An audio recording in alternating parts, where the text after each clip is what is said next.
Moderna Dental está ubicado en el sur de la Florida con 3 ubicaciones, todas equipadas con la última tecnología y los doctores más calificados. Si a usted le interesa nueva dentadura, puede llamarnos hoy porque tenemos una promoción inicial de solamente $999. Pero si ya usted tiene su dentadura y no está contenta, tráiganos acá su dentadura y le damos un crédito por ella. Si usted cuenta con seguro dental, la visita, el examen de rayos X y la limpieza es libre de costo. Ya sabes, llámanos hoy o nos puede enviar un mensaje directo de Instagram a nuestra plataforma digital Moderna Dental. Los esperamos.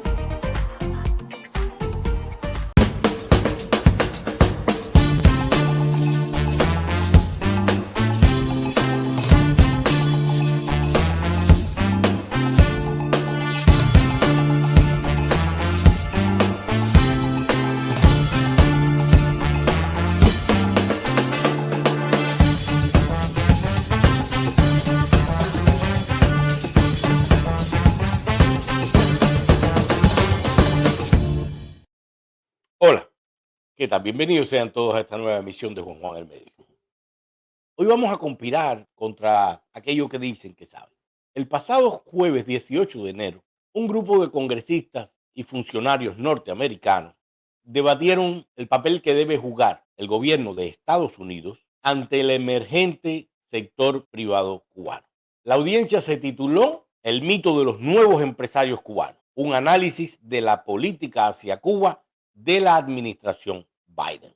En mi opinión, y en resumen, aquello parecía una reunión de pasbulitos debatiendo sobre la existencia o no de los extraterrestres. Unos satanizaban a los emprendedores cubanos por su cercanía genética o no con los actores políticos del régimen. Y otros los endiosaban observando únicamente la superioridad en agilidad y eficiencia del sector privado por sobre la empresa estatal. Ni una palabra se dijo del casi inexistente amparo legal de estos emprendedores dentro de la isla. Es por eso que un día los vemos subir como la espuma y otros caer como la lluvia.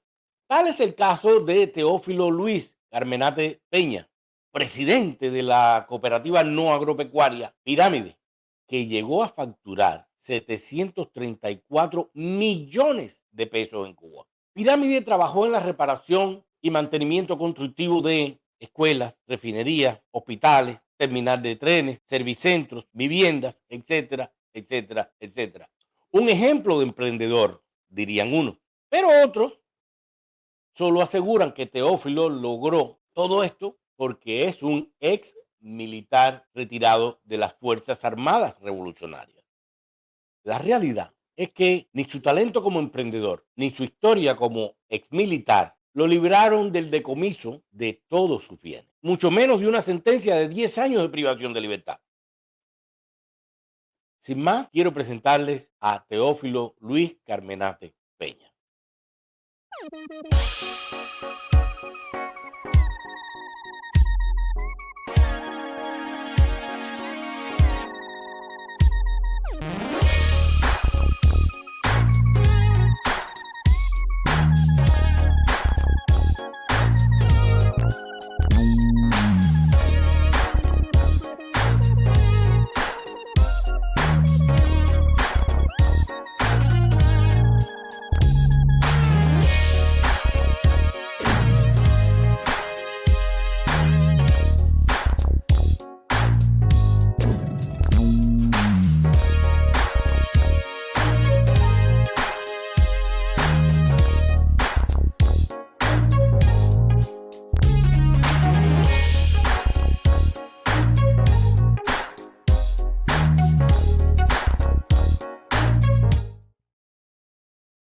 Me he leído más de 1000 hojas del expediente en tu contra, donde más que delitos lo que veo son violaciones del sistema legal cubano. Pero pongamos las cosas en contexto. ¿De qué lugar de Cuba eres? ¿Cómo te llamas? ¿En qué momento ingresaste en la Fuerza Armada Revolucionaria? ¿Qué tiempo estuviste y cuándo y por qué te licenciaste? Me llamo Teófilo Luis Carmenate Peña. Yo nací el 19 de mayo de 1952 en Las Tunas. Procedo de una familia campesina muy grande. Yo tenía 24 tíos, incontables primos. A muchos no llegué ni a conocerlo tan siquiera. Mi abuelo paterno, Alberto Carmenate, murió cuando mi padre era muy pequeño. Y mi abuelo materno, Severo Peña, tuvo 14 hijos con la misma esposa como se era antes la familia campesina. Mis abuelos son también 12 hermanos. Mi abuelo materno nació en la Guerra Grande del 68 y ya en la guerra del 95 se incorporó al Ejército Libertador. Alcanzó el grado de cabo en la tropa de Antonio Maceo. Yo quería ser ingeniero agrónomo por esta tradición de la familia, pero después me quería ser piloto, por lo que entré en la Escuela Militar Camilo Cienfuegos en el año 1967 y estuve ahí hasta el año 69, que entré en el 7º curso de cadete. Quería ser piloto, pero desaprobé físico. Entonces me dije, si no puedo ser piloto, entonces voy a tumbar los aviones, y quería ser artillero antiaéreo. Pero me escogieron para ser topógrafo. Iba a preguntar, entonces me dijeron, no, mira, ser topógrafo es mejor que ser artillero, por los topógrafos esto, los topógrafos aquello, y me quedé de topógrafo. Me gradué de servicio topográfico artillero en el año 72 con el mejor expediente de mi curso. Pasé todo el tiempo de ese tiempo de mi educación, creía en la revolución, amaba las ideas del Che, de Fidel, de Raúl, de tu padre. Quería ser guerrillero, quería ser internacionalista y creía en la revolución. Mis abuelos, mi familia me lo habían inculcado siempre. Mis tíos mataron 2 en la revolución. A Panchito Peña Peña, que después hablaré de él, y a Camilo Peña Peña. Y murieron 3 primos hermanos míos. Uno, Jorge Aliaga, murió en la toma de Jobao el mismo 31 de diciembre de 1958. Y el otro, Miguelito le decían, Miguel Peña, murió en el combate de la Federal. Ahí murió otro primo mío que tiene los apellidos inversos. Este es Peña Ultra y el otro es Ultra Peña, pero claro, no me acuerdo de su nombre. Mis tíos todos fueron combatientes, colaboradores de Derechos Rebeldes, mis primos. Mi padre fue de la columna número 1. Mi padre es fundador de Frente Camagüey. Fue de los primeros alzados como en Camagüey. Mi hermano fue combatiente. Mis primos todos. Mi enemigo en este momento era el imperialismo. Igual que pensábamos la mayoría de los jóvenes. En la FARC tuve una carrera bonita. Me gradué con el primer expediente en mi curso.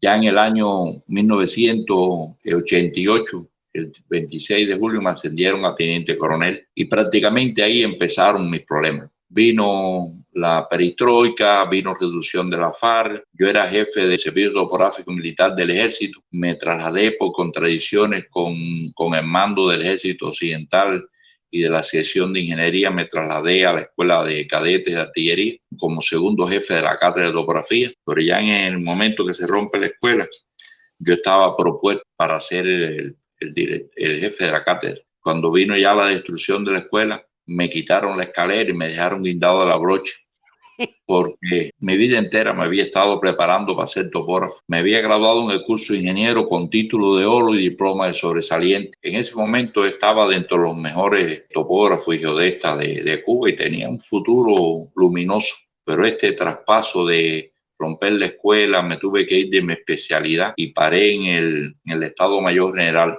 en la dirección de organización, como primer oficial de la sección de organización, donde me retiré en el año 99 con apenas 46 años. Sí, muy joven. Ya tenía en ese momento, tenía 33 años de servicio, por lo que mi chequera fue bastante pequeña, ¿no? Pues yo tenía un salario alto en ese momento, pero al tener tan pocos años de servicio, mi chequera fue de 343 pesos, creo, más o menos. Okay. ¿Y cómo surgió la idea de crear Pirámide específicamente? Mira, cuando yo llegué al MINFAR, ya yo estaba con la idea de retirarme. Ya yo estaba en un lugar donde era un mediocre y yo no nací para ser mediocre. Yo estaba preparado para otra cosa. Yo me había preparado para ser ingeniero, topógrafo. Estaba haciendo papeles, documentos para el ministro, documentos para el jefe del Estado Mayor General, directiva, órdenes, estudiando y trabajando en una computadora 8 o 9 horas. No estaba en lo que yo quería hacer. Lo mío era otra cosa.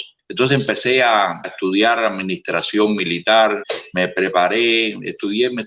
Yo estaba trabajando y estudiando para retirarme. Estudié dirección por objetivo, dirección estratégica, gestiones de dirección. Me leí 7, 8 libros. Yo los libros no los leo, yo los libros los estudio.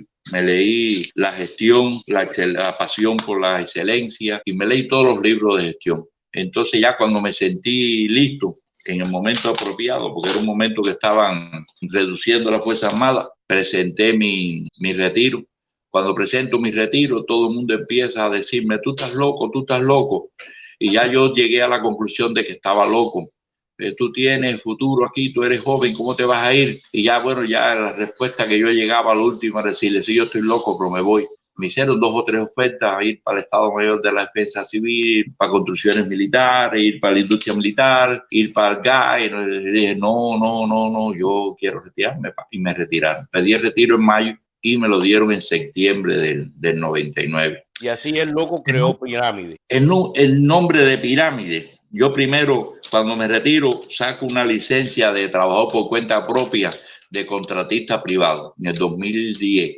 Y trabajo 10, 11 y 12 como contratista privado. Hice 6 o 7 contratos, pero en ese momento yo tenía en el emblema una pirámide. Pero ¿por qué una pirámide? La pirámide es porque hice un emblema y un signo que decía construya para los siglos. La pirámide representa la fortaleza, las construcciones, la durabilidad, y por eso surge Pirámide, como una muestra de construcciones duraderas. Pirámide surge con 7 socios y empezamos a trabajar en el 2012 con 4 o 5 brigadas. Y en ese año, en el mes de septiembre, 10 días de septiembre, porque se fundó el 21, octubre, noviembre y diciembre, facturamos 9 millones de pesos. En 3 meses. Te estoy hablando de moneda nacional, y ya en el 2017 tenemos una producción de 734 millones de pesos. Wow. Eso es millones de pesos cubanos, 734. Esa cantidad de dinero representa 29 millones de dólares en ese año. Después, en el año 2018 y 2019, en cada año producimos 520, 530. Entre los 2 años producimos unos 1.000 millones de pesos cubanos, que eso es una cantidad similar a como 200 y pico de millones de dólares. Éramos la cooperativa más grande que había en Cuba y más eficiente. Estábamos trabajando en 13 provincias del país. Teníamos 48 brigadas, teníamos 840 socios, y además de eso, con nosotros trabajaban contratados unos 500 trabajadores por cuenta propia que estaban contratados en las distintas brigadas nuestras. Pero en el año 2017 sale una resolución del ministro de la Construcción que prohíbe a las cooperativas trabajar fuera de la provincia en que fueron criadas. Prohíbe a las cooperativas contratar TCP y prohíbe a las cooperativas crecer. En ese momento se hace una crítica el Estado, entre ellas Raúl. Se critica porque el experimento se le había ido de las manos, porque el experimento era para que las cooperativas no agropecuarias produjeran 1 o 2 millones. Sí, cuando vieron que una cooperativa, había 2 o 3 grandes, no era la mía sola, a todas le fueron arriba, y la última en ser destruida fue la mía. Bien, pero ¿crees que el éxito de Pirámide pudo de alguna manera haber molestado a alguien con poder o alguien que haya sido muy defensor de la empresa estatal? Sí, los dinosaurios estaban puestos desde siempre que la empresa estatal socialista tenía que ser lo principal, y Pirámide demostraba que las nuevas formas de gestión podían producir más que la empresa estatal socialista. Por ejemplo, para que tú tengas una idea de este hecho, en Pirámide se distribuyeron 43 automóviles. Se le dieron préstamos sin interés alguno a los jefes de brigada, y en ese mismo tiempo se adquirieron por ellos también fundamentalmente 30 y pico, 40 viviendas. ¿Y esos autos dónde los compraban? Los carros todos fueron comprados en Primera y 20 al Estado. Al gobierno, o sea, sin ninguna ilegalidad por medio. No, cero ilegalidad. Todo salió con cheque de la empresa, todo extremadamente. ¿La marca de los carros? La marca de los carros que venden en Primera en 20 fueron el England. Carros extranjeros, todo de los que venden en Cuba.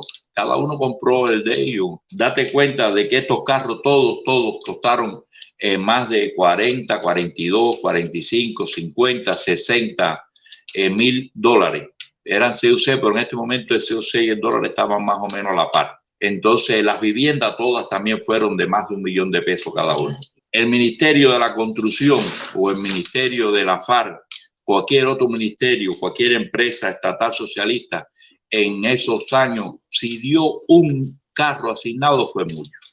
Y vivienda solamente dio el Ministerio de Salud Pública, los médicos que laboraban afuera. El MININ hizo algunas construcciones, la FARC algunas. Pero, por ejemplo, el Ministerio de la Construcción, yo estoy seguro que en todo ese tiempo, si acaso asignaron 2, 3, 4 viviendas. Y automóvil, si acaso 1 o 2. Entonces, Pirámide dio 43 automóviles, 43 viviendas. Estamos repartiendo las utilidades entre todo el mundo y eso, indudablemente, que había que matar a Pirámide. Y eso molestaba a muchas personas. Eso daba picazón, daba mucha picazón, porque nosotros, yo viajé 4, 5, 6 veces, yo viajé 2 veces a Ecuador, 5 veces a México, y no le pedí permiso a nadie. Todos los viajes antes los daba el Estado, los automóviles los daba el Estado, las casas las daba el Estado, todo lo daba el Estado.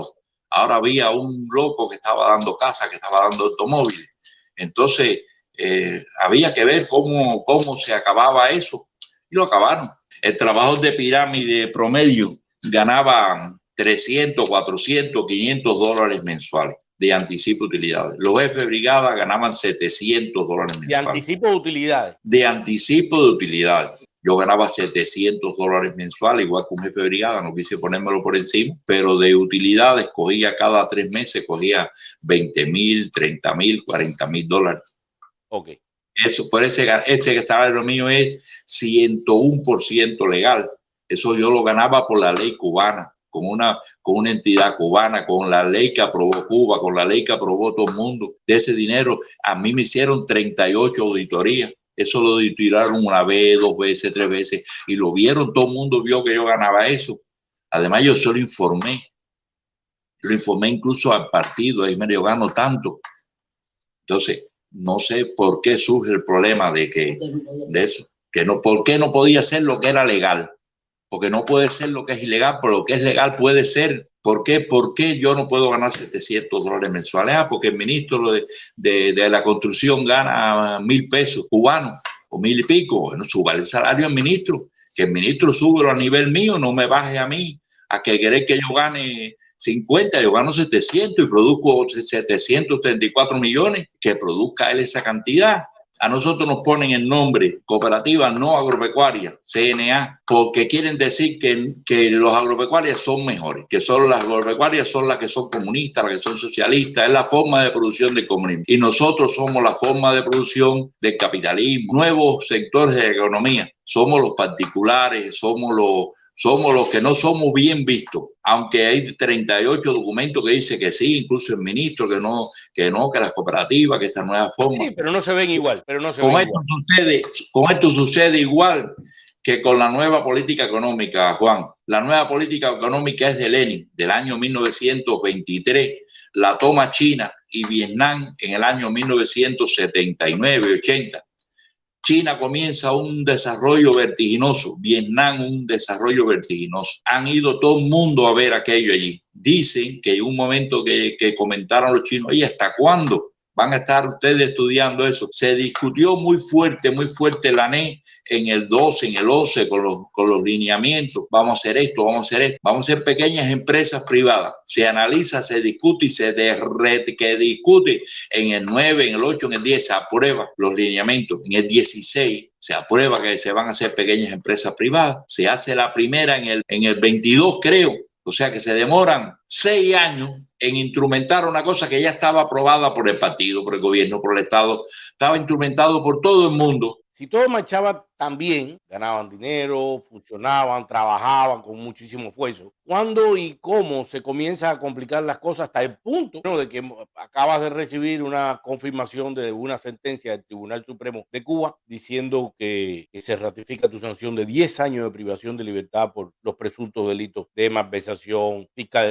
falsificación de documentos bancarios y de comercio, falsificación de documentos públicos, receptación, apropiación indebida, cohecho? Vamos, que te acusaron de todo lo que se puede acusar un ser humano. Mira, en el 2017 se presenta a mi oficina, yo se dedicaba en Habana del Este, se presenta Vázquez, un empresario mexicano que hacía como 20 años que estaba operando en Cuba. Él era el representante de Cali Internacional. Me dice él que tiene una cantidad de equipos, eran como 20 equipos de transporte.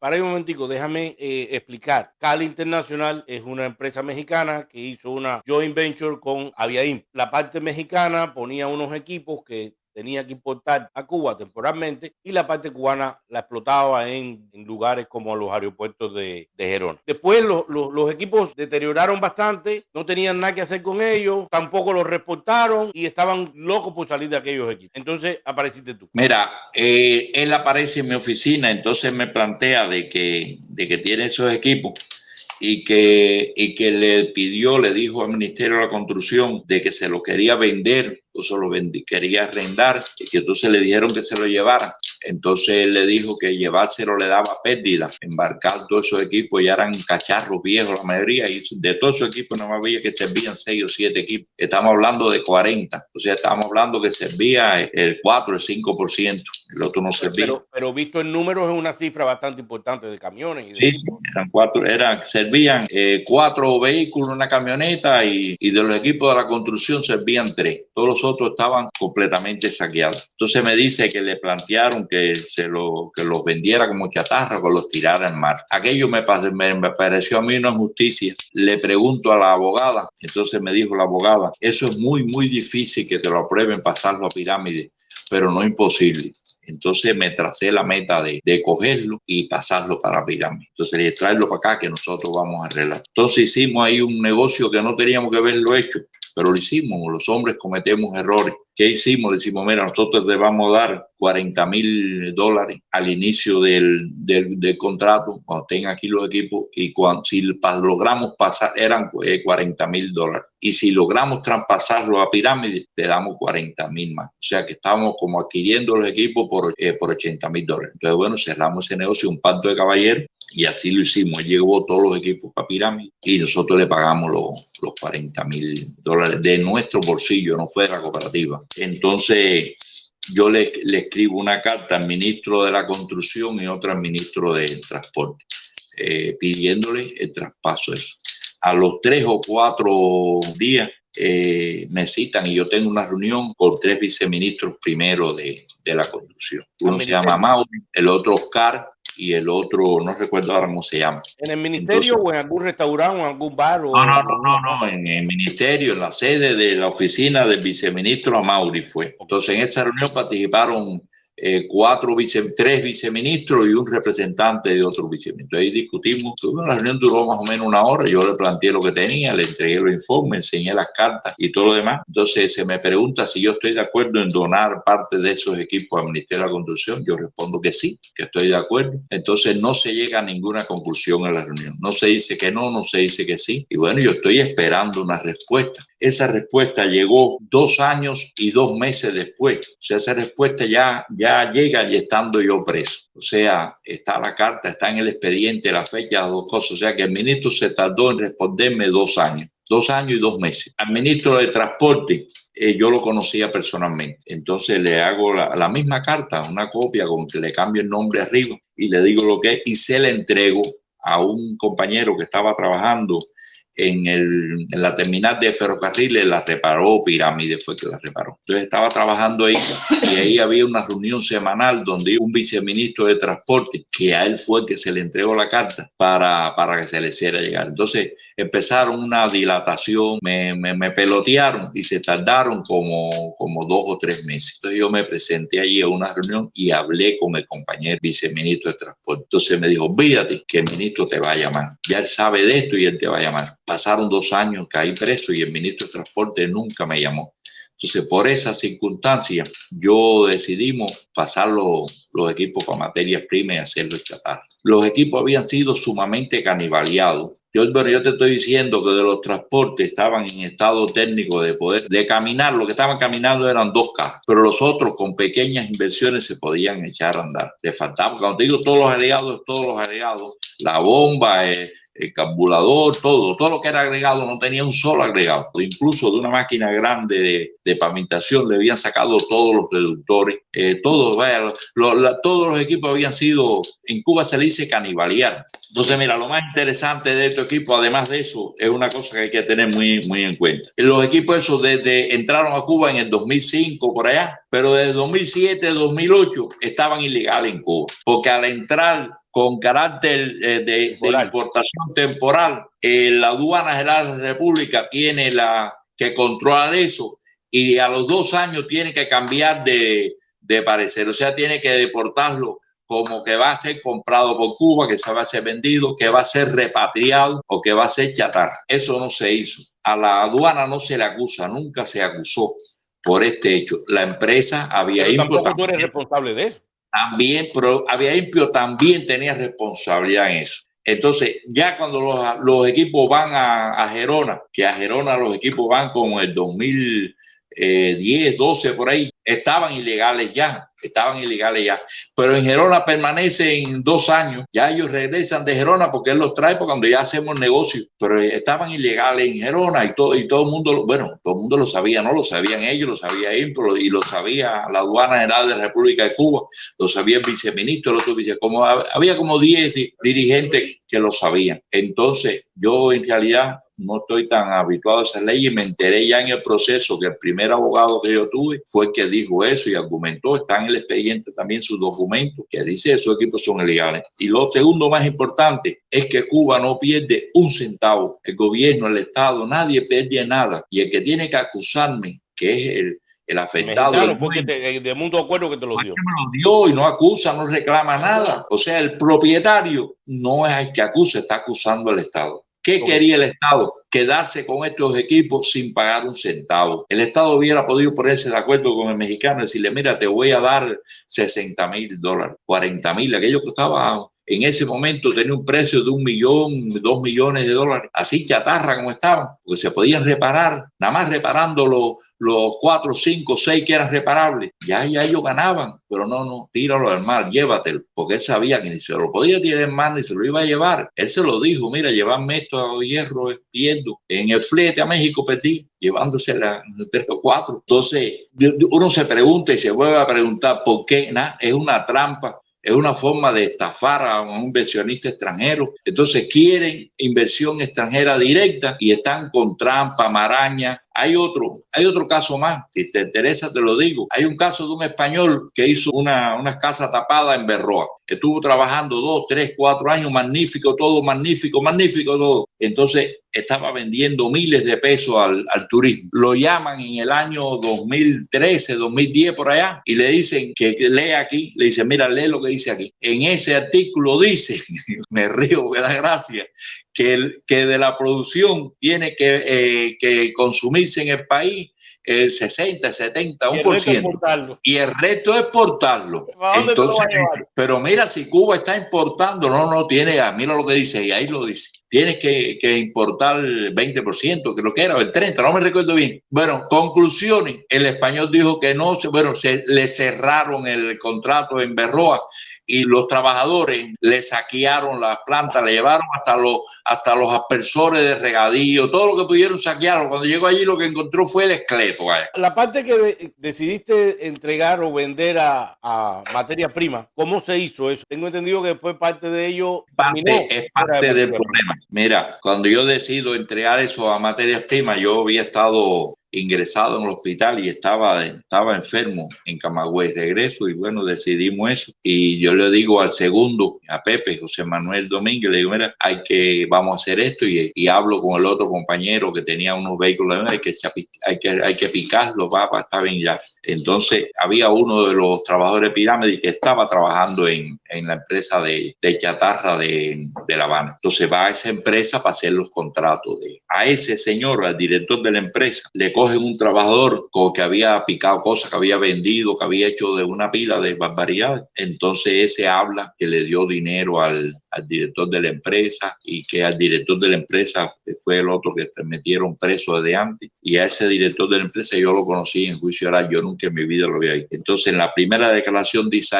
Isaías dice que Pepe le mandó a ofrecerle 1,000 pesos para que desmantelara eso. En la primera declaración de Pepe dice más o menos lo mismo. Pero dicen que después hay otra declaración de Pepe que dice que yo lo mandé. Pero en el juicio oral Pepe dice que no, que fue el que yo no lo mandé a nada. Ante el tribunal, ante los fiscales, ante los abogados de defensa, nadie le pregunta nada. Ni el de la defensa, ni lo del fiscal, ni el del tribunal. O sea que Pepe admite que fue el que lo hizo solo y ya. Pero el instructor de la Seguridad de Estado, Alejandro, él está que sí, que hubo soborno y que hubo soborno. Lo presionó hasta yo llego un momento en que le digo, mira, si él ofreció, yo no he dado nada, yo a ese hombre no lo conozco, yo nunca en mi vida lo he visto, pero yo no he dado un centavo, y ya mira, han pasado, ya eso había pasado ya 2 años, entonces, no, lo diste, le digo, mira, si alguien tiene que dar dinero, es él a mí, ¿cómo yo le voy a dar dinero al que va a ganar? Él a mí no me ha dado nada, ¿cómo yo le voy a decir? Yo te voy a regalar un carro y te voy a decir, toma 20 pesos para que tú aceptes el carro. Si yo te estoy regalando, y yo sabía lo que pasaba con todo eso, ahí había llantas de acero duro, que en Cuba no abundan mucho, tanques de duro aluminio, gomas, ruedas, motores agregados, ahí había de todo. Ahí en Cuba un chasis vale $2,000, $3,000, CUC, chasis de un carro de eso para ponerse a un carro americano del año 50. Entonces yo lo sabía y se lo dije, mira, si alguien tiene que dar dinero es él a mí, como yo le voy a dar dinero a él. Bueno, acusado y va sin prueba ninguna, me sancionan por cohecho. Sin prueba, ahí no hay ninguna prueba, porque la única prueba que decían que había, yo incluso no la llegué a ver, era Pepe, y Pepe declara que no. Isaías declara que Pepe, y Pepe declara que él es el responsable. Y ninguno me mienta a mí en su declaración. Isaías no mienta a Teófilo Carmenate en su declaración. Pepe no mienta a Teófilo en la primera. Después hay una segunda que yo no la... Y después de varias presiones, quién sabe. Ahí empieza una especie de tortura psicológica, que no te ponen la mano arriba, no te dan un golpe, no te dan nada, pero te dice, no puedes hablar por teléfono con tu esposo, no te dejo pasar java. El derecho de visita es si tú te portas bien. Voy a meter presa a tu hija, voy a meter preso a tu esposa. Voy a acusar a tu suegra. Y entonces ya tú tienes que decir, oye, voy a hablar, Juan, conmigo. Yo estuve plantado allí 1 mes y medio y tuve que decir, no venga, yo voy a echarme todas las culpas de todo el mundo y ya. En la sentencia se le acusa, además de haber comprado tierras de una finca que estaba en usufructo. Y mi pregunta es, ¿cómo se puede comprar una finca que no es propia, sino que es en usufructo? Mira, en la época que estuvo prohibido en Cuba, que estuvo más de 30 o 40 años prohibido vender casas, se vendieron miles de casas. Miles, todo el mundo lo sabía la fiscalía, lo sabía todo el mundo. Pero cómo se vendían las casas cuando estaba prohibido, yo me casaba con la dueña de la casa, y si era al revés, casaba a mi esposa con el dueño de la casa, iban ahí, se casaban, al año, a los años y medio, iban y se divorciaban, y en el proceso de la escritura de divorcio quedaba que la casa pasaba para el otro. Y con eso se legalizaban las casas, y así hay miles de casas. Así se vendieron casas en Cuba hasta que sale la ley que se pueden vender. Con la finca, en Cuba se han vendido miles de fincas, que yo te demuestro que sí se han vendido. Y no una, te estoy hablando en unos municipios, 20, que yo sé que se han vendido. Entonces, ¿cómo se venden la finca en Cuba? La ley de reforma agraria establece que el único comprador de la tierra en Cuba es el Estado. Por supuesto que el Estado fija el precio también. ¿Qué precio fija el Estado? El precio justo era el que tenía en el 59. Entonces, una finca que en el año 59 costaba $1,000, en el año 2014 vale 1,000 pesos cubanos. Entonces, ¿qué pérdida tiene el campesino? Que las tierras la gente las bota, las regalan, están ahí 1,000 propiedades perdidas. ¿Por qué? Papeleo para venderla a 1.000 pesos cubanos. ¿Para qué sirven 1.000 pesos cubanos en Cuba? En Cuba, en este sistema de comprar la finca, lo que se compra son las hechurías. O sea, tú coges una fruta en usufructo y al principio no permitían construir nada, pero ahora la ley nueva sí permite construir. Y tú haces una vaquería, haces una cochiquera, haces una casa, cerca, haces un pozo, un molino, una bomba. Los animales que están adentro, 5 vacas, 2 chivos y una gallina, eso es lo que tú compras. Entonces tú vas al registro de la tierra con el dueño actual, el dueño es, y el mismo día que él presenta, yo no quiero esta tierra, tú presentas, yo quiero esto. Si ellos no te dan la tierra a ti, ellos tienen que pagar las hechurías. Entonces, oye, el que coja la tierra tiene que pagar las hechurías. O sea que si yo a mí me dan la tierra a Juan Pérez tiene que pagar las hechurías al precio que está pidiendo el petróleo. Y generalmente eso se hace así en todos los municipios de Cuba. O sea, esta finca pasa de este para este a tal valor y lo que está comprando es la hechuría, pero te la dan en usufructo eterno y gratuito sin impuestos. Es igual que a mí me den 1.000 caballerías de tierra en usufructo perenne y sin pagar impuestos. ¿Para qué yo quiero que sea a mí? Ya cuando yo me muera no se la puedo heredar a mi hijo, pero incluso puede seguir produciendo en ella. Pero eso es lo que hice yo. Yo compré de esta finca, compré varias, yo quería producir. Entonces yo tengo el proyecto de hacer una pyme privada de agropecuaria y quería unir esta finca para empezar a producir con el sistema de nuevas formas de gestión, que el obrero gane lo que tiene que ganar y produzca lo que tiene que producir. Pero entonces incluso en el acta de acusación se me dice que yo quería hacer a eso ante la ley, antes que saliera la ley. No, yo voy a hacer eso cuando saque la ley, porque yo sabía que iba a salir, porque están los lineamientos. No es que yo soy adivino, ni que era secreto, ni cosas por el estilo. Entonces, compré esa finca, pero dentro de esa finca, que yo no la compré, está la más inaudita de todas las injusticias. De eso quiero hablar, porque ahí se le confiscaron varias propiedades, pero hay una en especial, de una casa que se vincula al caso, pero no era propiedad de Pirámides ni fue adquirida con ella. Leyvi Peña es la hija de Raulito Peña y Raulito Peña es el hijo de Panchito Peña Peña. Esa casa la hizo el tío mío muerto por la revolución, Francisco Peña Peña. Panchito es el mártir patrimonial del municipio de Nuevita, uno de ellos. El policlínico de Nuevita lleva el nombre de él y una de las calles allí de reparto fundamental de Camalote lleva el nombre de él. Esa finca se la dio Sabino Pupo a Panchito en el año 47. Ahí nacieron sus hijos y él hizo ahí un bohío.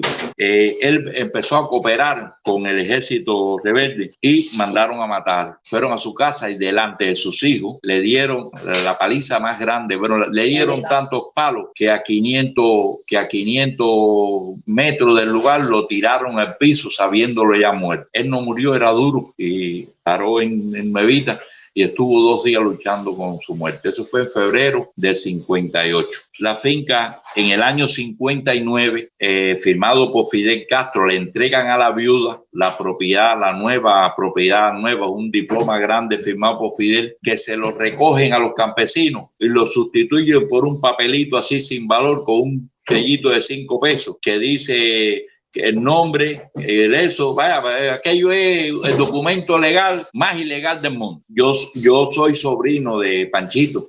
Yo te dije anteriormente que la mamá de la abuela de mi esposa, el abuelo de mi esposa es primo hermano mío. Yo conocí esa casa desde niño. Cuando yo entro ahí en el 2015 y lo que veo es la casa estaba idénticamente igual que cuando yo salí, con la única diferencia que mi esposa actual había construido un cuarto y un baño y había hecho la zapata de la casa y había hecho otro cuarto hasta la altura de arquitrabe. A la viuda se llamaba Regina, no se le dio en la revolución un tornillo. Estaba igual, la misma letrina, la misma cocina, los 2 bohíos uno al lado de otro con la canal que los une, la cocina exterior con el horno, con leña. La casa de mi primo está atrás.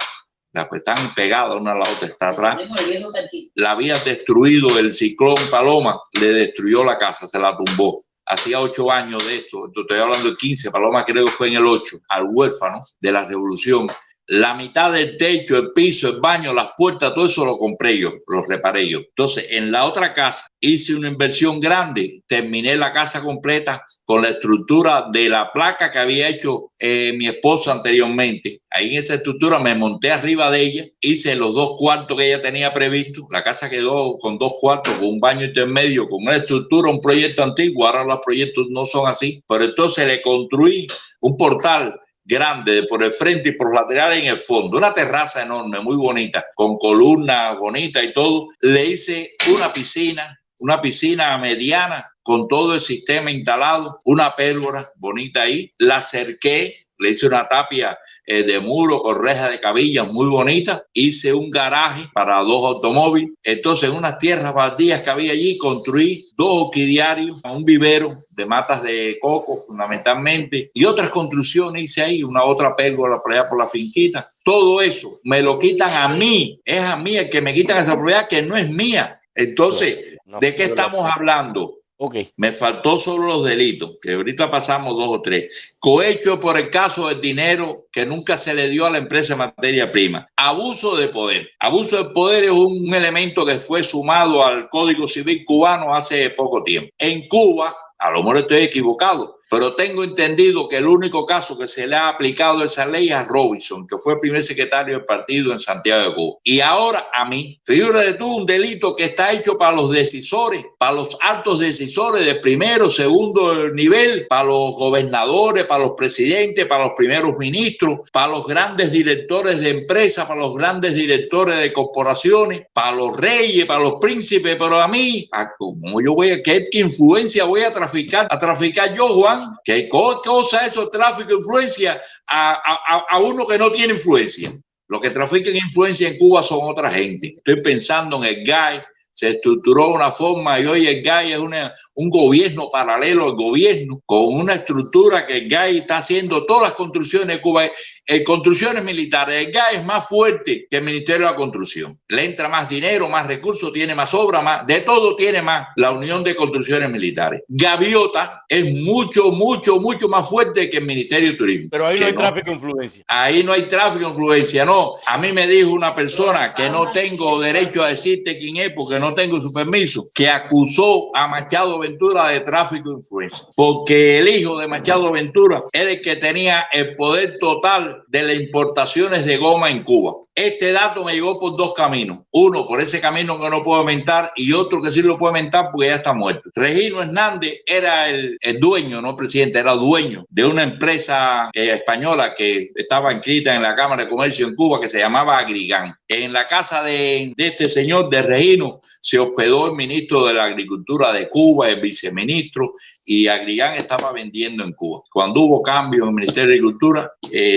quitaron a Agrigán. Yo trabajé con Regino un año. Entonces, el Regino me dijo, mira, lo que tú vendas de Agrigán, del 5 al 10% es tuyo. Yo lo determinamos. Pero yo empecé a trabajar con Regino y hago una oferta para una goma del Ministerio de Agricultura. La mejor oferta que había ahí. Entonces voy a ver a este señor. No lo veo a él directamente, veo a una persona que vivía en el Minfar 5, pero que era de los que trabajaban con él. Entonces le digo, mira, ya no hay problema, por aquí, por allá, estaba todo de acuerdo. Me llama Reino y dice, no aprobaron esto, porque dicen que las gomas tienen que ser chinas. Le dije que mis gomas son chinas, pero que están, porque China se la vendió a España, estaban en la ciudad de España. Me dice, no tiene que ser China y estar en China. Lo cierto es que comprando las gomas en China, el Estado cubano perdía $1.200.000 dólares. Se las compraron a los chinos. Sí, pero habría alguien en el medio que estaba ganando dinero. Era el negocio del hijo de Machado, era el que vendía goma. Entonces se la compraron a la empresa, al hijo de Machado por su mecanismo por ahí, y no se la compraron a Agrigán, que era la mejor oferta en precio que había de las gomas. Y hay más tráfico de influencia, hay más por ejemplo, de las pymes cubanas, las grandes, las poderosas, son hijos de los poderosos. Hay 1000, pero las chiquiticas no importa, las fuertes, las buenas, las ricas, están en poder de los que hacen tráfico de influencia. De los otros delitos, ni hablar, violación del fisco, vamos a hablar de porque hay que algunas cosas que es bueno que se sepan. En Cuba, la declaración de impuestos de la ONAS sobre las viviendas, el 99,9% de las personas la hacen por el documento que está en la escritura. Una casa en Cuba de Quinta Avenida, de los chalés que cogieron todos los decisores del país, su precio en documento está en 10,000 pesos, 12,000, todas las casas que le dan a los FARA, Minin, a los médicos, las otras que se hacen, valen 4,000, 5,000 pesos cubanos. Entonces eso es lo que dice el documento. Cuando tú vas a hacer allí, tú haces documento de 10,000 papas, pero por atrás tú estás acordando $100,000, $2,000, $120,000. Tú estás acordando el precio que vale realmente, pero todo el mundo declara el precio legal, porque ese precio es legal porque está en la ley de Cuba, está establecido por ellos. Eso fue lo que yo hice. Yo compré una vivienda y ¿cuánto declaré? Lo que decía el papel, lo que dice el Ministerio de Reforma Urbana. El Ministerio de Vivienda dice que vale 1,000 pesos. El banco dice que vale 1,000 pesos y yo declaré 1,000 pesos. Ahora, en realidad yo la compré en $110,000, que son 2 millones de pesos. Entonces no se declara la verdad y ellos están diciendo que tienen que declarar. Piensa cualquier persona que me esté escuchando, ¿por qué esto?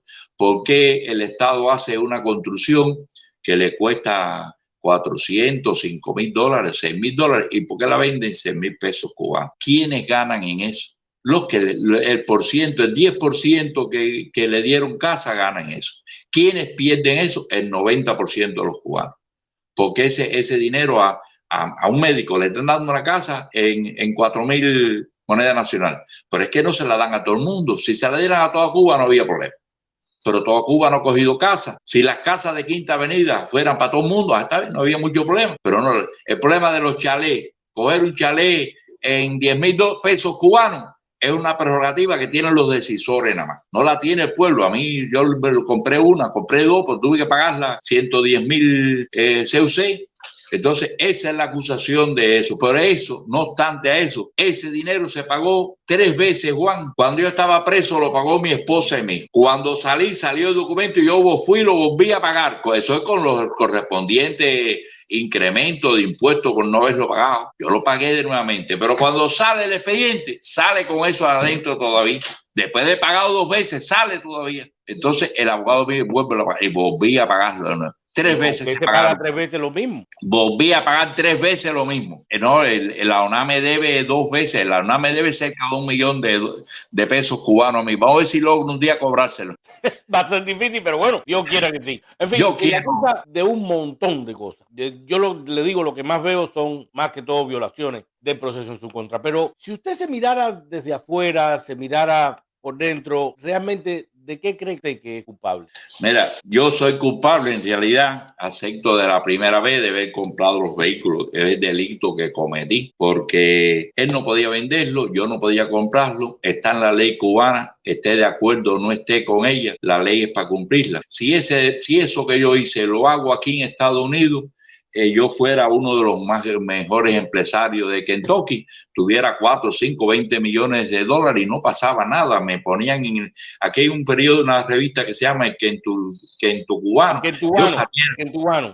Yo saliera en esa revista, en las planas, con fotos a colores, bonitas, brillantes, empresarios cubanos, me dieran mérito. En Cuba me demeritaron. ¿Por qué? Por intereses del Estado, por política, por pensamientos, por no hacer los cambios que tienen que hacer, por estar en contra de las ideas. Lo más interesante te lo voy a decir ahora. Mira, cuando la entrevista de 100 horas con Fidel, el periodista francés, Ramonet, le pregunta a Fidel, ¿qué tú crees de la NET? Entonces Fidel, en la primera edición, le da la respuesta más chiquita de todo el libro. 2 oraciones. Le dice, la NET es la genial idea de Lenin de construir el capitalismo bajo la dirección del partido.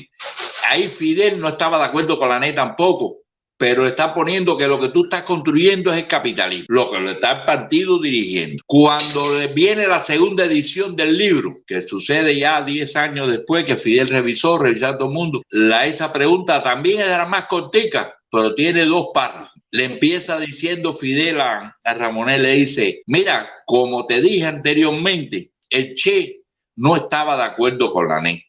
él planteaba que no se podía tomar del capitalismo de sus armas medianas ni un tantico así. Y él no estaba, el Che no estaba de acuerdo con la nueva política económica, ni con la producción de Yugoslavia, ni con Tito. El Che no estaba de acuerdo, que el Che planteaba un hombre nuevo y cosas muy bonitas. Pero bueno, había que analizar algunas cosas. Pero, cuando se estudian los lineamientos, se pone en el lineamiento una idea de la NE y de acercarnos a China, a Vietnam. Esto es en el 9, en el 10, en el 11. El giro se produce en el 16. Que yo no sé lo que pasó. Algún día se sabrá por qué Raúl cambió la línea, por qué se impuso la línea de los dinosaurios. Te estoy hablando de Machado, de Ramiro, que son los más dinosaurios los dos, Guillermo y el otro, en el Prieto Lazo. No tienen ideas, también son dinosaurios, pero dinosaurios con menos poder. ¿Por qué cambió la idea de Raúl, el que se critica en el 16? Entonces hace el viraje total a la negación de las pymes. ¿Por qué las pymes son aprobadas en el 22? ¿Por qué no salieron las pymes en el 17, en el 18, en el 19? ¿Por qué tan siquiera en el 20? Vaya? ¿Por qué se meten 6 años para ser la primera pyme? Entonces, esas cosas le da idea a uno de por qué estamos en la situación que estamos. Yo para venir para acá me costó $30,000. Para venir, yo tuve que venir para acá y llegar por una lancha. Sí, porque usted me imagino que tenía negación de salida, ¿no? No, yo fui a salir, ahí fue donde se comenzó todo. Yo voy a salir en un viaje turístico a Nicaragua, exactamente. Y ahí cuando estoy en el aeropuerto es que me dicen que yo tengo retención de salida. Voy a ver una compañera que yo le pedí permiso a la de contaduría porque era donde me estaban investigando al principio. Yo voy y hablo con ella y le digo que voy a salir a Nicaragua con mi esposa y me dice, sí, está bien, no hay problema. Entonces cuando voy y la veo, le digo, acá yo te dije a ti 10 días que sí podía ir y tú me dijiste que sí. Entonces ella llama a uno de la seguridad y le dice una pelea, se hablan. Como si tú le vas a decir que a este hombre que en el aeropuerto fue donde me dijeron que yo tenía restricción de llamada. Ya ahí me deben, yo había gastado un dinero también sacando el pasaje de mi esposa y de una hermana mía. Y el hijo mío también iba con nosotros. Y disculpe que lo llame amigo, pero así lo siento. Mirando su vida así hacia atrás, ¿de qué se arrepiente? Yo no sé, tendría que pensar un poquito más detenidamente. Primero, lo de amigo suyo me orgullece. Segundo, he actuado con bastante decencia en mi vida. Hubo un compañero que me dijo un día que yo no podía triunfar porque yo era muy decente, que era muy bueno, creo que fue lo que me dijo. Y he actuado con decencia. Estoy contento de ser cubano, estoy contento de lo que hice y estoy contento de lo que estoy haciendo. Me siento traicionado. Fui traicionado por las Fuerzas Armadas, fui traicionado por el partido que pertenecí, fui traicionado por mucha gente y por otra gente no he sido traicionado porque hay muchos cobardes también que tienen miedo de decir lo que piensan y yo siempre he dicho lo que pienso y eso es parte de mis problemas. Yo pensé un día que Tarará era un monumento a la incapacidad de los hombres y por eso yo hice Pirámide, está al lado de Tarará porque mi plan era reparar Tarará. Lo escribí y se lo puse en una carta a este señor Álvarez Calleja. Entonces, sí, se lo puse en una carta. La primera, yo le hice 3 cartas a López Calleja. En la primera carta se lo puse y la leí. Cuando estaba revisando, se lo quité.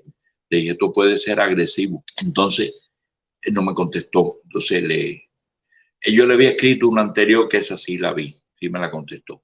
Entonces, esta es la segunda carta. Entonces, en la tercera, se lo pongo. Entonces, le digo, en la carta anterior yo puse esto y lo quité porque lo consideré agresivo, pero ahora en esta segunda carta creo que debo de poner Tarará es un monumento a la incapacidad de los hombres, porque es un crimen que esas casas que están ahí, te estoy hablando de 400 casas, están botadas y son del GAE hace ya como, desde que del GAE se tragó el CIMEN, son del GAE. Bueno, ahí fueron 4 o 5 veces ministro y más ministro y gente, ahí están las casas. De 300 y pico casas, hay en uso 100. Hay 100 que están en deterioro total desde hace 40 años. Están prácticamente en ruinas. No se han arruinado porque han ido invirtiendo poquitico de dinero para que no se derrumben, vaya. Hay 4, 5 o 10, no sé cuántas piscinas que le echaron tierra para que no cogieran agua para los mosquitos.